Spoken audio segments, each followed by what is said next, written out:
third region here. Yes, region 1, region 1.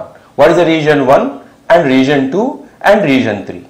Those three together when added make up what you call A union B. Now here you see, what is the region 1? Present in A but not in B. A part contains purely A and some part belonging to B. And what is the second part? Second part is which is common to both A and B. A and B common part, we know it as A intersection B. And what is the third part? Third part is purely B. Purely B means part which contained in B but not in A. Yes.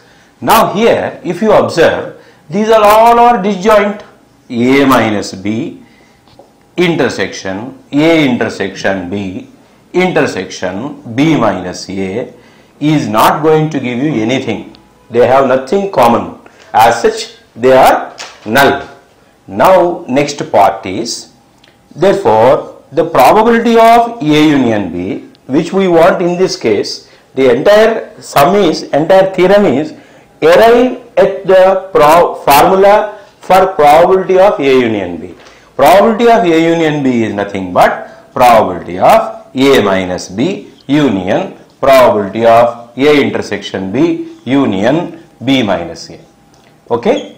Now if you observe from this result here, you will observe that they are disjoint events. Disjoint events probability is nothing but the sum of the probability.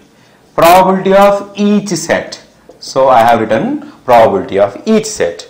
Now we note that A minus B is nothing but probability A minus A intersection B.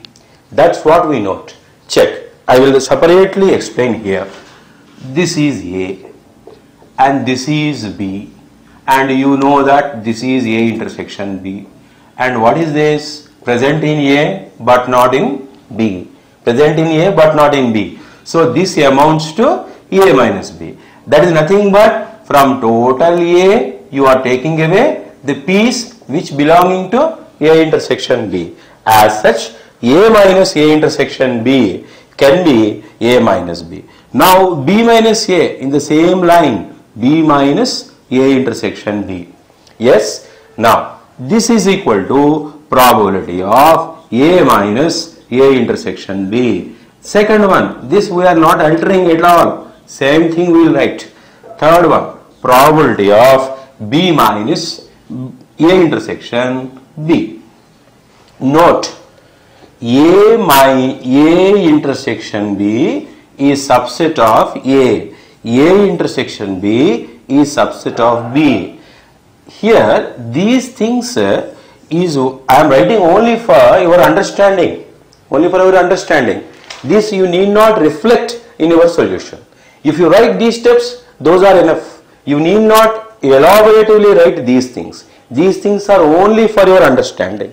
Now here, if these are subsets, recollect, if A is subset of B, probability of A minus B, B minus A is nothing but probability of B minus probability of A. Use that concept here. So what you will get here, probability of A minus probability of A intersection B plus probability of A intersection B plus probability of B minus probability of A intersection B. So that amounts to probability of A plus probability of B minus probability of A intersection B. So this concludes the theorem. Yes, I repeat again the procedure. You use these things and you arrive at the result.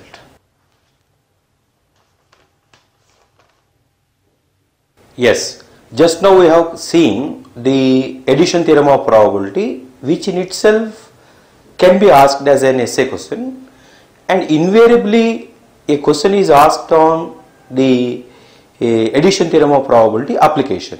In March 2012, this question was asked.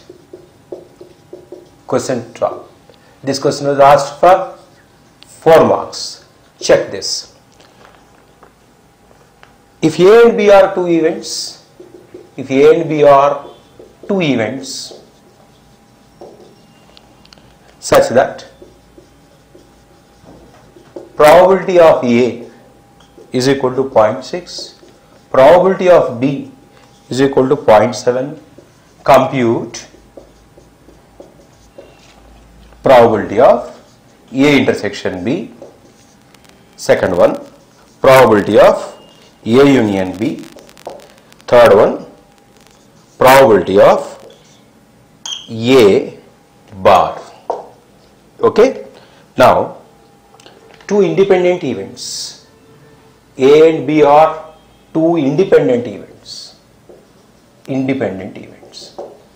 Okay. Now check here. There is a combination of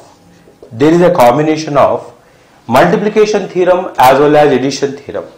If A and B are independent events. What is the conclusion you draw? Probability of A intersection B is equal to probability of A into probability of B. So that amounts to 0.6 multiplied with 0.7. So that is nothing but 0.42.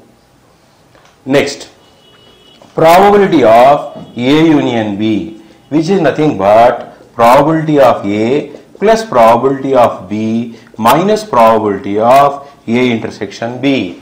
If you observe, the probability of A is given with us, probability of B is known. We have calculated probability of A intersection B here. So substitute those values.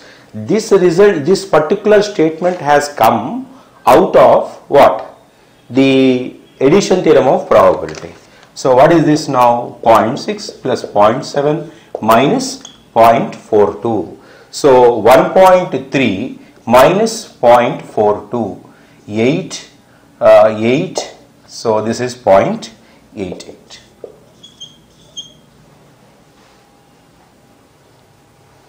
(1.3) minus 0.42. Yes, that again. What is the third bit is also there. This is the first one.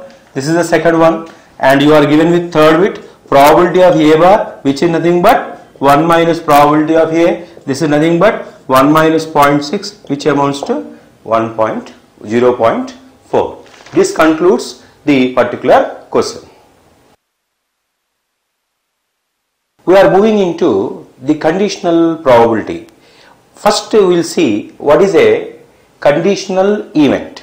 So the conditional event can also be asked as a question. Define conditional event. In fact, it was asked over 2008 or 2009 for a 2 marks question. Define conditional event. See, what is a conditional event? Two events of sample space. A comma B. That is, A comma B are subsets of sample space, and occurrence of event A after occurrence of event B is called conditional event. So, what is the convention? What is the convention we write for the conditional event? Convention we write like this. Which happened first? Occurrence of event A after the occurrence of event B. The B has happened first. So, A given B, or they write like this. A by B, and read, this should be read as A given B. A given B.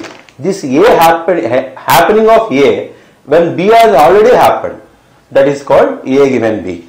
Here you should note that the happening of B may have an effect upon A or may not have an effect upon A. That is different. They are called dependent, independent, depending upon the effect. But basically what we are looking at when we are calling about conditional event, we are looking at B happened first, and after B happening, A is happening. As an observer, we are having the knowledge of happening of B. Okay, this is called conditional event. Now what is the conditional probability? What is conditional probability? What is conditional probability? That is a question then. What is the conditional probability? The